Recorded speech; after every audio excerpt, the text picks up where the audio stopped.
Buenas noches y gracias por su compañía en este segmento de las entrevistas de su noticiero a las 8:45 hoy domingo, completamente en vivo, analizando los temas que definen la agenda noticiosa no solo del país, sino a nivel internacional. Y es que América Latina no pasa por su mejor momento y las democracias de la región empiezan a tener serios problemas de aceptación. La mayoría de los países de nuestra región tienen una serie de hechos que han puesto en entredicho los resultados de esa misma democracia, aunque los pueblos siguen apoyando el mecanismo de votaciones universales. Para analizar los resultados tanto de los últimos procesos electorales en la región como los grandes desafíos que tiene la democracia guatemalteca de cara ya al 2023, a la vuelta de la esquina, a menos de un año y 4 meses de que se convoquen las elecciones generales en nuestro país, analizamos precisamente cuáles son los riesgos de candidatos oportunistas que brincan a la escena política y pueden contribuir al desastre de las democracias. Con este domingo completamente en vivo estaremos facilitando las preguntas a nuestros expertos con Carmina Balizán, a quien le doy las buenas noches y la bienvenida. Carmina, buenas Hola, noches. Cristian, ¿cómo estás? Buenas noches. ¿Cómo ha pasado el fin de semana, Carmina? Todo muy bien, afortunadamente sin novedad. Ya así vacunada. Es. Ya vacunada, dosis Esquema completa. completo. Esquema completo, así es. Así que ya sin riesgos de COVID-19, por lo menos de una situación compleja, Así es. pasamos directamente con nuestros invitados y nos acompaña el doctor Francisco Beltranín, analista en temas geopolíticos, y el licenciado Luis Miguel Reyes, analista político, director del área social de la Fundación Libertad y Desarrollo. A ambos el agradecimiento por atendernos en domingo en una entrevista, insisto, completamente en vivo para toda nuestra audiencia. A ambos, buenas noches y bienvenidos. Muy buenas noches. Buenas noches, Carmina. Pues quisiera darle la bienvenida al licenciado Luis Miguel Reyes y pues que nos dé su análisis, su primer... ¿qué piensa de lo que está pasando? Bueno, ¿qué tal? Buenas noches. Yo creo que tenemos un problema muy serio en América Latina y el problema tiene que ver con el descontento que hay con la democracia, con los resultados de la democracia. Eso pues es un caldo de cultivo para la formación, digamos, de movimientos antisistemas que lo que proponen es llegar a romper el sistema existente y cambiarlo por algo que no necesariamente resulta mejor. Digamos, ese es el caso de muchos países, pero yo creo que particularmente lo estamos viendo en Chile, en donde, digamos, una serie de protestas que terminan en violencia, digamos, termina al final en un proceso que si bien es democrático, finalmente, digamos, el resultado resulta preocupante. El caso también de Perú con Pedro Castillo, digamos, es otro caso particular. Yo creo que los guatemaltecos tenemos que vernos muy reflejados en ese caso, porque Perú, digamos, el sistema político de Perú, aunque es distinto en su forma, ¿verdad?, tiene muchas características que pueden ser similares a las del sistema guatemalteco. Por ejemplo, tienen un sistema de partidos políticos débiles y además han estado en una serie digamos, con una serie de problemas en su democracia en los últimos años que les ha llevado a tener, por ejemplo, 4 presidentes en 4 años, ¿verdad?, lo cual es una crisis política esperando digamos, a formarse, y finalmente eso nos lleva con la llegada de Pedro Castillo, quien es ante todas luces un candidato, bueno, ya hoy un presidente electo bastante radical, con ideas bastante radicales, y que resulta pues un peligro para la democracia. Ya algunas primeras señales que está dando el presidente electo Castillo pues ya preocupan, ¿verdad?, como por ejemplo intolerancia con la prensa, intolerancia con la oposición política y algunas, digamos, otras señales que preocupan ya en América Latina. El problema es que, digamos, este es un virus, el virus del descontento con la democracia, del descontento con los sistemas actuales, que se contagia muy fácilmente, ¿verdad? Y lo estamos viendo en muchos otros países, ¿verdad? Digamos, la degeneración en la que ha caído ya por muchos años el régimen nicaragüense, ¿verdad?, donde Daniel Ortega ya prácticamente se deshizo de toda la oposición política y hoy está, digamos, prácticamente como único candidato para ganar las elecciones, ¿verdad? Y luego lo que estamos viendo también, digamos, el desgaste que ha sufrido la democracia en países como El Salvador, ¿verdad?, en donde el candidato ha resultado ser muy popular, muy fuerte, pero también, digamos, bastante intolerante con la crítica, con la oposición política y con la prensa principalmente. Yo creo que eso son algunos de los temas que tienen que preocuparnos en América Latina, principalmente en Guatemala, en donde no logramos, digamos, que la democracia termine de cuajar y lo que estamos viendo es crisis tras crisis, tras descontento con la democracia, lo cual nos puede llevar eventualmente a la aparición de algún movimiento de tipo populista y peor aún, movimiento de tipo populista autoritario, ¿verdad? Que podría llevarnos, digamos, a una destrucción aún mayor de nuestra democracia. Doctor Beltranena, los ciclos económicos que han tenido una reducción en el periodo en el cual se presentan pareciera que también se dan a nivel político. El paso de gobiernos progresistas que iniciaron a finales del siglo pasado y duraron hasta la primera década de este siglo pareciera que vuelven a imponerse. Oportunistas de derecha y de izquierda siguen definiendo las elecciones a pesar de ser personajes sin trayectoria política y muchos de ellos improvisados que saltan a la escena política desde pues, posiciones en algunos casos desde el deporte o desde situaciones que no necesariamente garantizan experiencia en la función pública. ¿Qué está pasando en los electores de América Latina que caen en esta trampa de pues, oportunistas, outsiders, como han sido denominados, pero que en definitiva han terminado de destruir la credibilidad en las democracias? Muchas gracias por la invitación, muchas gracias por la participación en este programa. Contestando tu pregunta, creo que estamos dentro del contexto de una sociedad de la información y sociedad de la comunicación. Y como tal, precisamente es el resultado de lo que estabas describiendo. Los candidatos populistas, que si tienen buenas redes sociales, que si tienen buenos medios de comunicación, van a ser presidentes. Ciertamente hay una confusión muy grande entre el electorado para poder identificar quién puede ser el buen keinete. Tengo que usar esa palabra como profesor universitario, porque gobernar viene de la palabra keinete, de gobernador de la nave, el que sabe conducir la nave al puerto que se necesita. Y el problema que es fundamental es que vivimos procesos supuestamente democráticos que requieren el pensamiento crítico del elector para poder identificar las diferencias de las capacidades de las personas que van a ser los gobernadores del sistema que conduzca la nave. Pero muchas veces, como tú bien lo describiste, deportistas pretenden agarrar un avión, un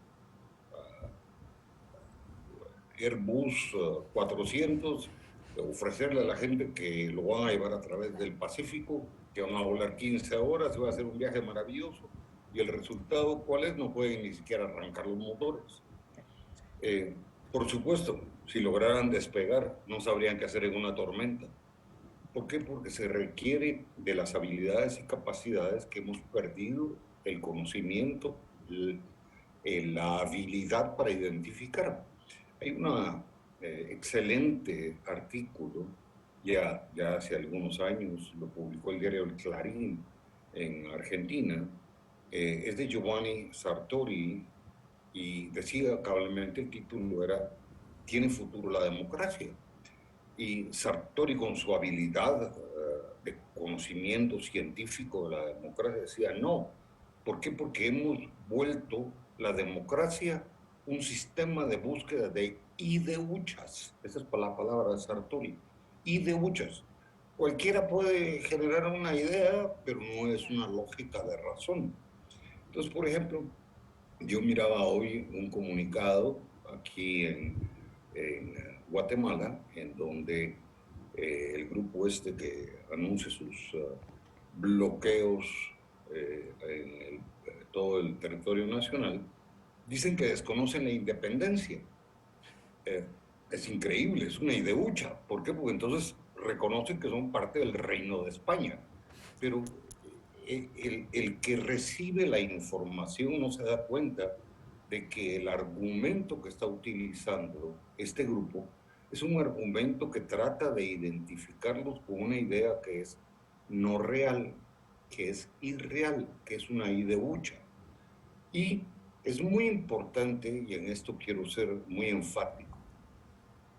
En el año 2004 defendí con mucho éxito la tesis doctoral que escribí, que se llama Las élites de poder en la historia pretoriana de Guatemala. La gente creyó que lo pretoriano significaba lo militar. Hago una correctísima definición del término pretorianismo. Pretorianismo es la actividad que es contrapuesta a la acción de civitas, de la acción cívica. La cívica lo que hace es que trata de encontrar puntos de negociación, pero lo pretoriano lo que hace es luchar al desnudo. Estudiantes que toman carreteras, campesinos que toman carreteras, clero que participa en política, y los que menos hacen política son los políticos. Esos son los sistemas pretorianos.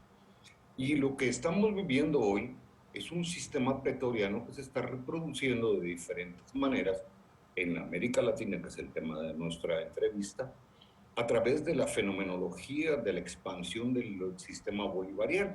Es una expansión racional muy bien pensada por el presidente Chávez, que por cierto estuvo en Guatemala y desarrolló acá cursos de asuntos civiles en el Estado Mayor de la Defensa Nacional, en aquel entonces en el Centro de Estudios Estratégicos Militares, hoy Comando Superior de Educación de la Defensa, en donde aprendió la metodología de asuntos civiles. Y esto se está repitiendo en toda América Latina. ¿Y por qué se está repitiendo? Porque es muy fácil el hecho de salir a ser pretorianos. Veamos cómo llegó Evo Morales al poder, con bloqueos. Veamos qué es lo que ha ido sucediendo en todos los países en crisis. Si la marca de América Latina le podemos darle un nombre, se llama crisis. Y hay un documental muy bueno que se llama Our Brand is Crisis. Y todo lo que se necesita es armar una crisis, porque la desesperación lleva a la generación de más y de muchas. Lo que me gustaría a mí es enfrentarme con uno de esos líderes y decirles cuál es el producto final de esa acción pretoriana, porque al final de cuentas lo que están produciendo es una fragmentación. Lo vimos en Perú, veamos el efecto del Perú. Keiko Fujimori, perdonen, pero Keiko era el peor candidato que podía haber. ¿Qué hizo la derecha? O sea, lanzó 5 candidatos para tratar de vencer a Keiko. Hasta estaba Hernando de Soto, a quien estudié mucho por sus estudios sobre la necesidad de la tenencia y la propiedad de las personas. Hasta tuvieron que ser los enemigos de Keiko Fujimori a tratarla de defender. Pero ¿qué fue lo que lograron? La fragmentación. ¿Por qué? Porque en vez de buscar la persona ideal para ser keynete, es decir, gobernar, ser el piloto que conduzca la nave y la conduzca a base de la conducción estratégico-política, lo que buscamos es a alguien que parezca algo. Gracias, doctor Beltranena. Lo voy a tener que interrumpir porque quiero darle la palabra al licenciado Luis Miguel Reyes también, porque hay varios temas de lo que Luis Miguel Reyes ha tratado y de lo que el doctor Beltranena también ha tratado. Estas élites, estos grupos, estas oligarquías, y las vemos. Mucha gente piensa solo en el mercantilismo empresarial, pero realmente cada vez vemos más grupos buscando privilegios, minorías buscando privilegios. En vez de buscar un Estado en el que todos tengamos igualdad en condiciones de hacer las cosas y mejorar, se dan estos grupos. Venezuela estaba plagada de un sector empresarial mercantilismo que hace Chávez, lo retira, lo quita, y la gente lo apoyaba porque ya estaban cansados de este grupo. ¿Qué hace? Pone gente incompetente totalmente para que maneje estas empresas y solo crea una crisis total. Se cierran empresas, el país deja de producir, pero repito, lo vemos en diferentes grupos de élites. Esto es recurrente en todos los países de Latinoamérica donde lo estamos viendo. Hay un sector de la población que, quiera que no, se ha sentido desatendido, y ellos también quieren esos privilegios que se les están dando a otros por casi cualquier razón. Cuando llegan a estos grupos de poder, ellos quieren un tipo de privilegio.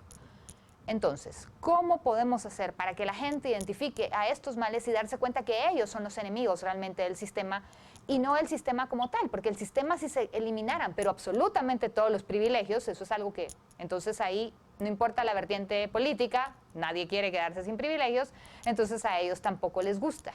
Y entonces viene hasta que viene un dictador o un tirano que entonces dice, bueno, ahorita le quito los privilegios a todos y yo me hago del poder.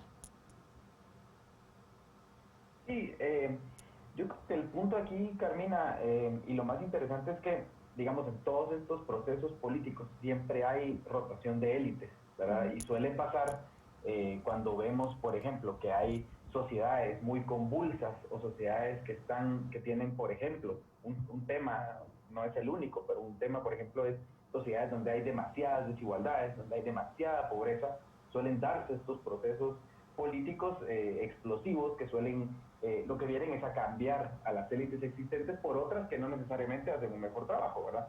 El mejor ejemplo de eso fue Venezuela, ¿verdad? Que, digamos, venía de una clase política bastante corrupta, bastante cuestionada, y viene y Chávez, digamos, cambia completamente al sistema político, cambia a las élites, llegando incluso, por ejemplo, a crear su propio grupo de empresarios que le apoyan y demás.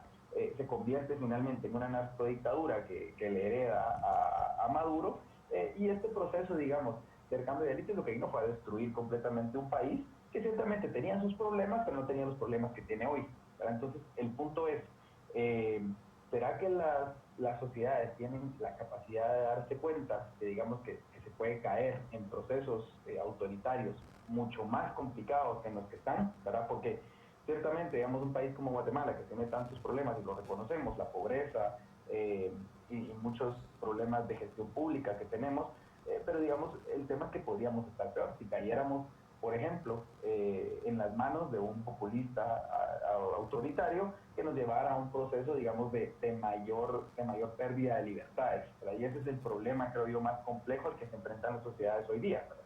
En la medida en la que la democracia comienza a perder terreno, ¿verdad? Y lo estamos viendo, los indicadores y los índices que se hacen en espacios académicos en todo el mundo, lo que están diciendo es que América Latina está deteriorando su democracia y Guatemala es uno de esos países donde la democracia se está deteriorando a una velocidad mayor. Ahora el problema es cuál va a ser el resultado de ese deterioro de la democracia, y muchas veces lo que termina de suceder es que caemos en las manos de populistas o populistas autoritarios que, como les decía, pues nos hacen perder aún más libertad. Lo que tenemos que hacer en este momento los ciudadanos es proteger nuestras libertades, por pocas que sean, y tratar de ir fortaleciendo nuestras democracias en lugar de irlas deteriorando, ¿verdad? Y muchos de estos procesos pues suelen darse a lo largo de los años, pero ya estamos viendo que el vecindario está muy complicado, ¿verdad? Nicaragua, Honduras, El Salvador están, digamos, ya en procesos de deterioro democrático muy rápidos, y Guatemala puede ir en ese camino fácilmente si no tenemos cuidado,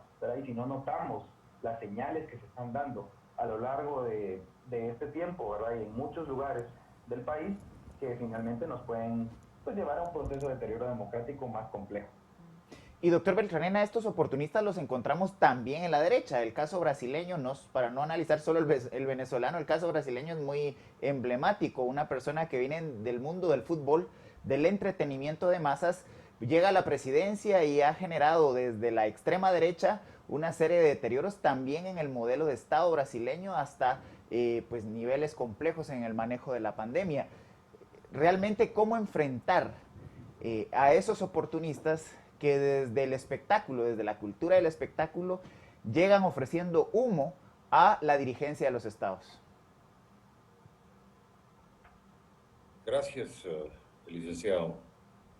Creo que solo tengo que aclarar una cosa. La concepción de élites es uno de los más grandes errores. Por ejemplo, el licenciado Reyes inmediatamente lo asoció con la clase económica, como lo hizo Carmina. Élites en su concepto son las personas que tienen la mayor capacidad en cada una de sus áreas. Por ejemplo, aquí hay una élite indígena, hay una élite deportiva, hay una élite económica, hay una élite académica, que esos forman lo que denominaríamos la aristocracia, los aristoides, los mejores. El problema es que las élites las confundimos, y las confundimos precisamente en términos económicos. Y creemos que élites significa CACIF, y eso no es así. El problema que tenemos ahorita es que tenemos unas élites desviadas, y eso es lo que me trato de referir. Entendamos la posición de élites. En cuanto a que Bolsonaro viene del deporte, perdón, licenciado, yo no había leído eso. Sé que es un capitán retirado del ejército, que estuvo en el Senado del Brasil, de la República Federativa de Brasil, y que desde ahí logró avanzar en su campaña con la crítica fuerte al sistema de Lula y sobre todo la necesidad de enfrentar en Río de Janeiro la criminalidad de las favelas alrededor de Río de Janeiro. Él llega por seguridad, no llega por economía, no llega por nada más. Que le estalle la pandemia y otros problemas es otra de las razones. En cuanto a que podamos ver una unicidad de América Latina, perdonen, pero sí sabemos de dónde viene la palabra América Latina. Viene de los sociólogos franceses del siglo XVIII que por haraganes no quisieron entender que este territorio de la América tenía una cosa que era totalmente diferente de unos a otros. Y le dijeron América Latina. Latina porque hablábamos lenguas latinas. Pero eso no nos hace unitarios. Por ejemplo, lo que usted menciona, licenciado, Brasil. Brasil es la última de todas las repúblicas desindependistas y era el imperio brasilero. Orden y progreso, dice su bandera. Y Pedro I, Pedro II eran de la Casa de Braganza que vino de Portugal y vino a salvar el imperio brasileiro portugués.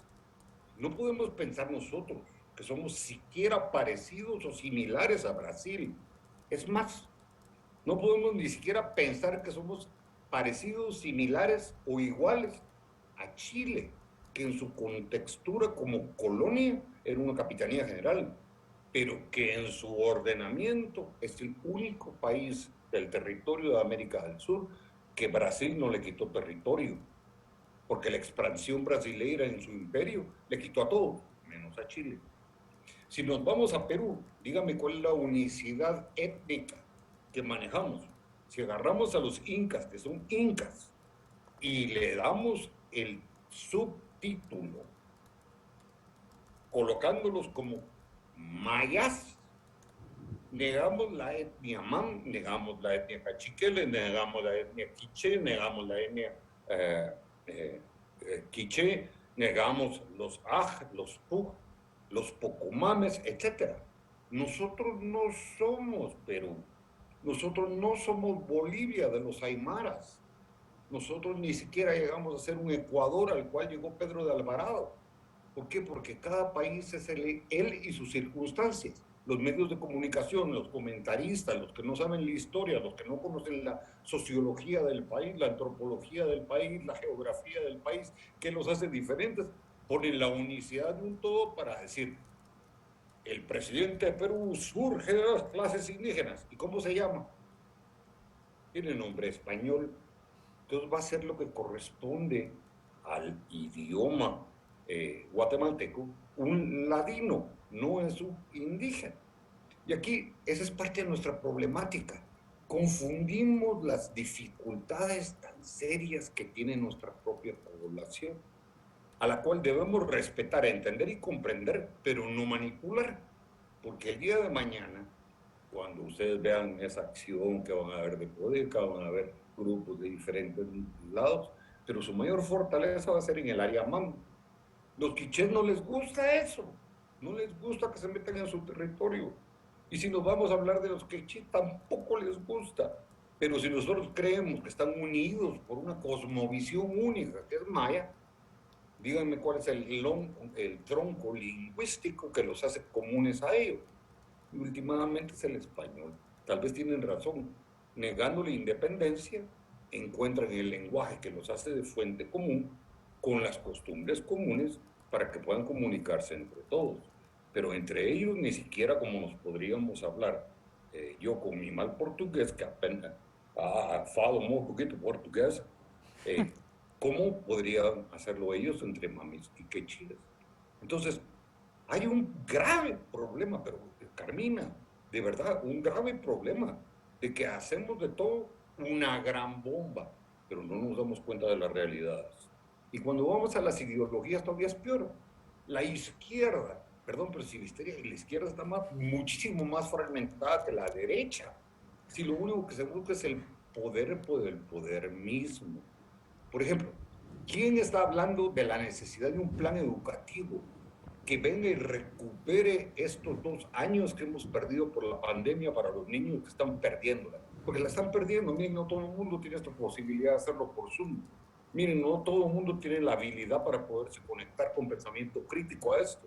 ¿Quién está pensando en eso? Lo único que estamos pensando es en votar al presidente. Y los niños en las escuelas, y el ciclo educativo, y el tiempo que van a perder. Ellos que van a ser ciudadanos competitivos con un mundo que va a ser diferente y más complicado. ¿Qué les vamos a ofrecer? Así es, doctor, y vamos a continuar hablando de todos estos problemas que se están dando en la región. Licenciado Luis Miguel Reyes, Perú es un caso que lo tenemos muy cerca porque hay muchas similitudes. En la primera vuelta electoral, el candidato llega con tan solo un 18%, lo más bajo que ha sido un candidato que ha ganado las elecciones en Perú realmente, y aún así gana.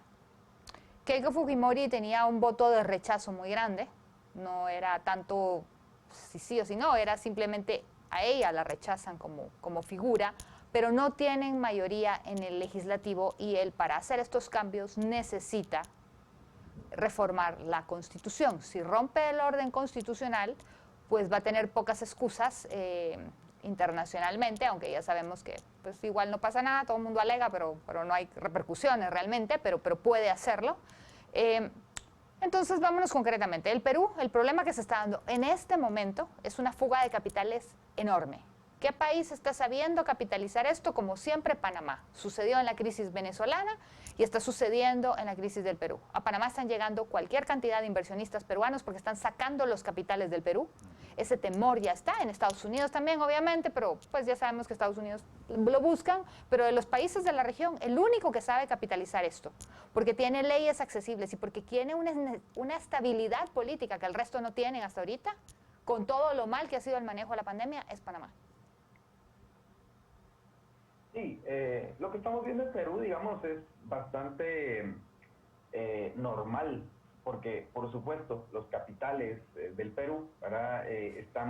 Se ven reflejados un poco en el caso venezolano. Digamos, yo entiendo lo que dice el doctor Laterena, que dice que cada país es diferente, tiene sus características, pero sí podemos tomar, digamos, situaciones que han sucedido en otros países que sirven como ejemplo. Y también los mismos gobernantes, las personas que llegan al poder, muchas veces toman recetas importadas de otros países con diferentes características para aplicarlos en sus países. Digamos, el socialismo del siglo XXI, lo que se llamó ese movimiento del socialismo del siglo XXI, ha sido un ejemplo de esto, ¿verdad? Ha sido aplicar recetas, no todas iguales, porque digamos el caso de Evo en Bolivia no fue el mismo de Chávez, el caso de Correa no fue el mismo, el caso de Ortega es distinto, pero digamos, lo que los une a todos a lo mejor es esa intentona autoritaria, ¿verdad? Todos de alguna manera u otra han intentado perpetuarse en el poder, algunos lo han logrado, algunos han tenido éxito, como es el caso del chavismo, ¿verdad? Que se ha perpetuado en el poder, otros no tuvieron éxito, ¿verdad? El caso de Correa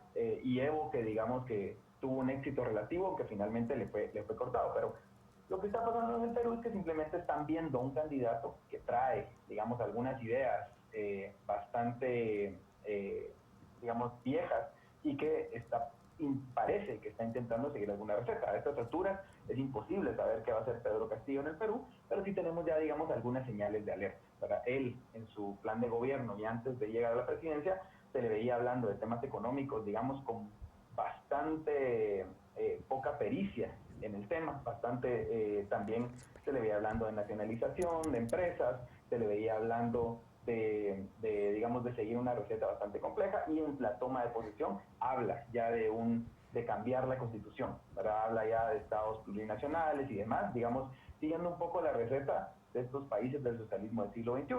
Hay que recordar que cuando Chávez llega al poder tampoco tenía una gran mayoría en el Congreso y aún así logra hacer un cambio constitucional llamando un referéndum que le da, digamos, poderes para poder hacer lo que hizo. Entonces, no estoy diciendo que Pedro Castillo vaya a hacer esto, pero a lo mejor si sigue dando señales que va a seguir un poco la receta del socialismo del siglo XXI, a lo mejor toma algunas ideas por ahí para ir armando el menú que les va a ofrecer a los peruanos, ¿verdad? El tema es que sí es complejo, ¿verdad? Y es normal que los capitales, pues, cuando ven este tipo de candidatos, digamos, con ideas radicales, con ideas bastante viejas, y además que es bastante incierto lo que va a hacer porque no se sabe para dónde va a ir. El Perú tiene un sistema, digamos, político bastante complejo, en donde también puede ser que Pedro Castillo no dure mucho tiempo en el poder, ¿verdad? como vimos, decía al inicio del programa, Perú tuvo 4 presidentes en 4 años, ¿verdad?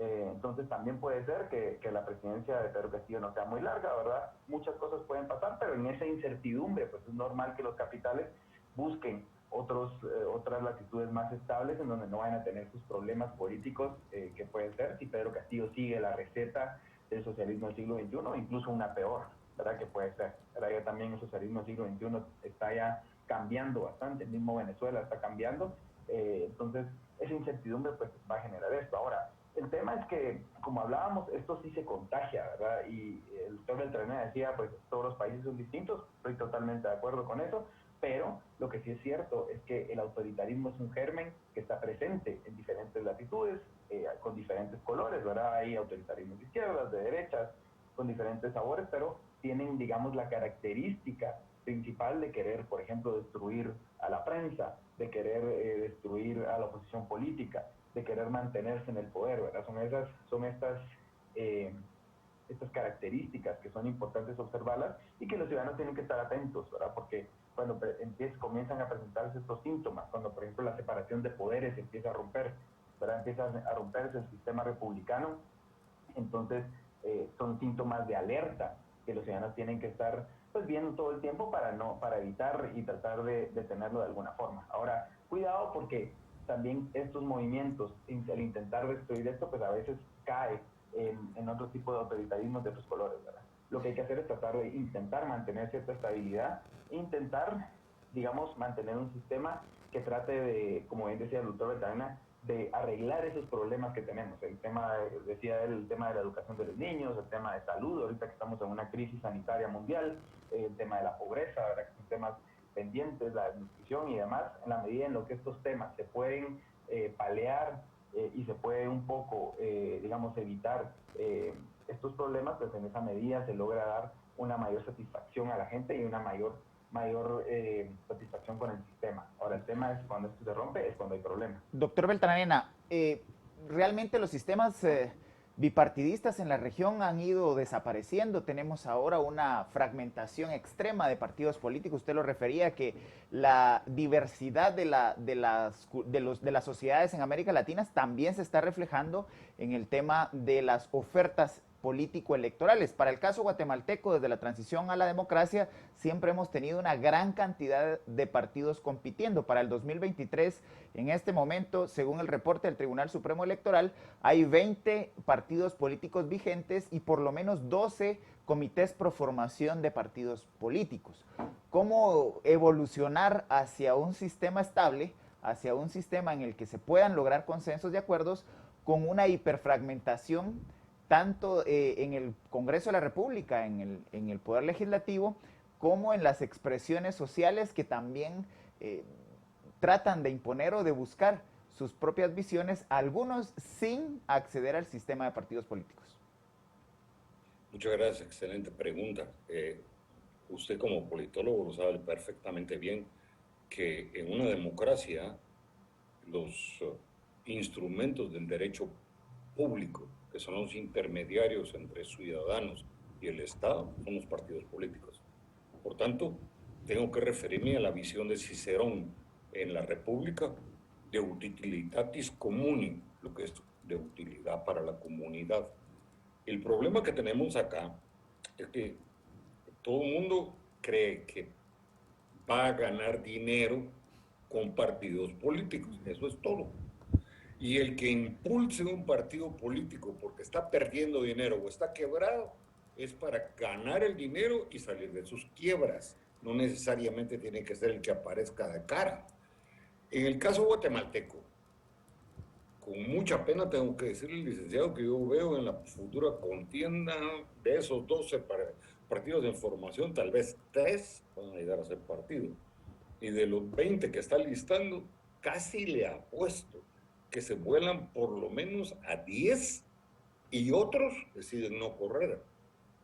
De hecho, le diría que el partido más grande en este momento en Guatemala ya tiene la cruz puesta, va al cementerio, porque no puede hacer asambleas, no puede hacer asambleas municipales, no puede hacerlo porque no tiene comité ejecutivo nacional. Y como no tiene comité ejecutivo nacional, se le va a vencer el periodo y antes de que se venza el periodo, yo le estoy diciendo, van a estar muertos, el partido más grande de Guatemala. Entonces, ¿qué sucede?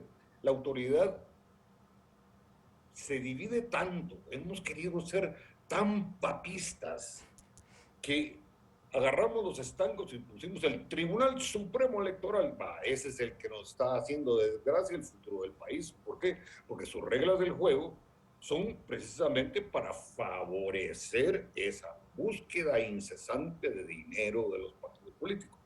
Pero lo que es más interesante, ¿sabe qué es lo que está favoreciendo todo esto?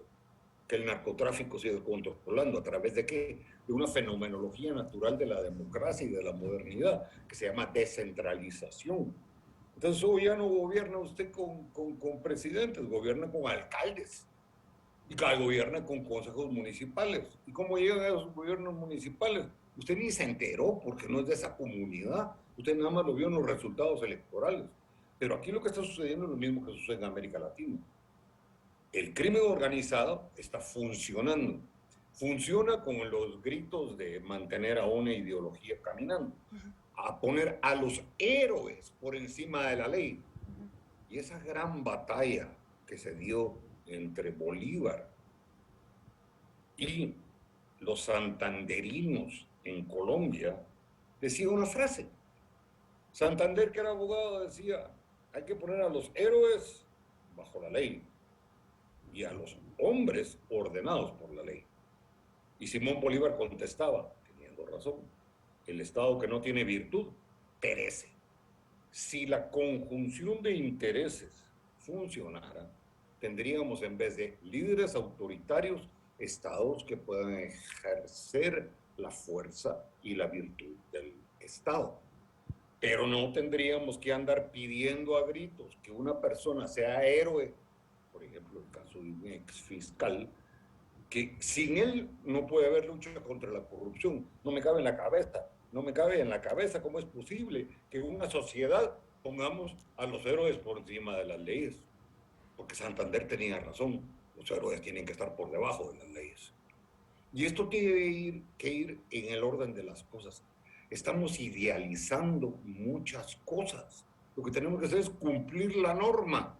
Y alguien dijo en nuestra conversación ya, que sea para todos por igual.